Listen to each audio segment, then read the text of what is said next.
sana sa mga taong naninira sa akin, tigilan niyo na ako. Hindi ko ginagamit ang anak ko para magkapera. Pasalamat lang kayo at hindi dumating sa inyong kalagayan namin na ganito. Anak namin ang kailangan namin. Hindi yung iniisip yung pera na kami ay nagpapayaman. Hindi naman na po yung pambabasar niyo sa akin.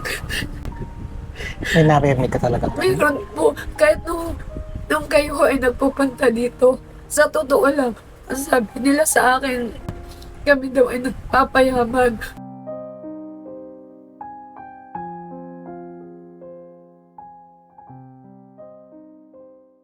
Nakakarinig na kami ng mga salita sa mga tao na parang ginagawa na rin namin na hanap buhay ang anak namin. Hindi naman totoo yun. Sino ga ang may gustong magkaroon ng karamdaman ng anak? Hindi na nga sila nakakakulong. Sila pa ang may maraming nasasabi sa amin. Sabi ko nga, hindi namin kailangan ng pera. Ang anak namin ang kailangan namin.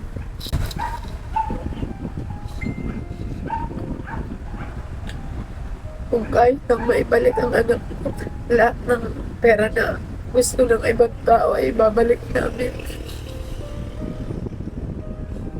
Makahirap mawala ng anak. Kung alam niyo lang, ang anak ko ay wala na nga. Nakakarinig pa rin ako kami daw ay nagpapayaman. Kita niyo naman po Kuya Benji, ang bahay namin kung may nabago.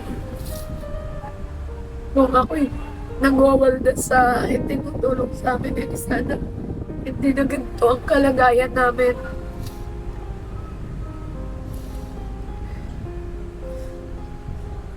Kaya sana sa mga taong naninira sa akin, tigilan niyo na ako.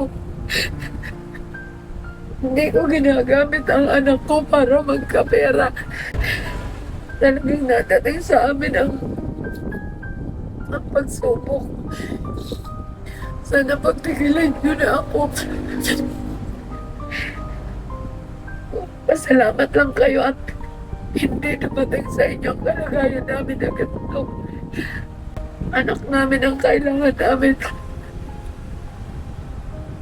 Hindi yung iniisip yung pera na kami ay nagpapayaman. Hindi totoo yun. Kaya namin mabuhay ng kahit 2 beses, 1 beses kumain. Mabuo lang kami. Naman na po yung pambabasar niyo sa akin. May naririnig ka talaga. Mayroon po, kahit nung kayo ay nagpupunta dito, sa totoo lang, ang sabi nila sa akin, kami daw ay nagpapayaman. Tigilan na daw namin ang paghingi. Sabi ko, hindi naman kami nanghihingi eh. Hindi kami nanghihingi. Pusa ka kung nadating sa amin ka ako ang tulong. Nag-hospital pa po yung anak ko. Di ba may nabanggit na po ako sa iyo noon? May nabanggit po ako sa iyo noon na gano'n nga. Sabi, aba, at Flor, mapera ka na. Magpasimento ka na ng bahay mo. Sabi ko, hindi yung kako para sa amin. Kung ano kako ang nadakna ni Kuya Benji na bahay, hanggang ngayon kako kung ako ay dinadala ko kako sa mali ang pera ng anak ko, sabi ko, di sana may nakita na pagbabago sa bahay kako namin. Pero hindi. Sabi ko, hindi namin ginagamit sa kung saan kako ang pera ng anak ko, sabi ko. Tsaka yung mga nagsasabi ng ganun, wag na sana nilang gustuhin na mapunta sila sa kalagayan mo na dinadalahan ng tulong. Kasi kung sila man ay walang ganyan, ibig sabihin okay sila. Kaya nga po. Pagpasalamat na nila yon. Kaya nga sabi ko nga hindi pa kayo nagpapasalamat na kayo'y malalakas. Kumpleto kayong pamilya.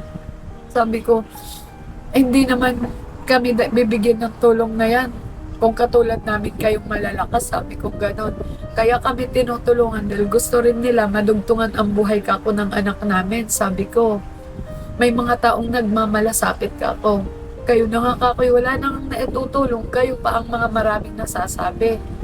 Nakapagsalita talaga ako ng ganon, Kuya Benji. Sa personal talaga. Sa tuwing may nadating na tulong, tapos nabili ako ng mga kailangan ni Tricia, makikita ako, wow, talagang mayaman ka na ha.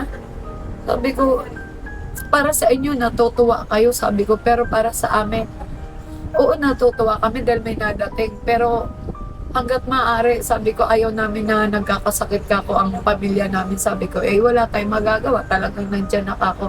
Magpasalamat na lang ako kayo at hindi dumating ang pagsubok na ito na katulad namin na hindi dumating ako sa inyo. Hanggang ngayon, Kuya Benji, dinidibdib ko pa yun. Pag nakikita ko yung anak ko, na lahat ng pangungutya nila sa amin, hanggang sa huling bigay na tulong, tama na daw, huwag na daw maghingi. Sabi ko, hindi naman kami naghihingi eh.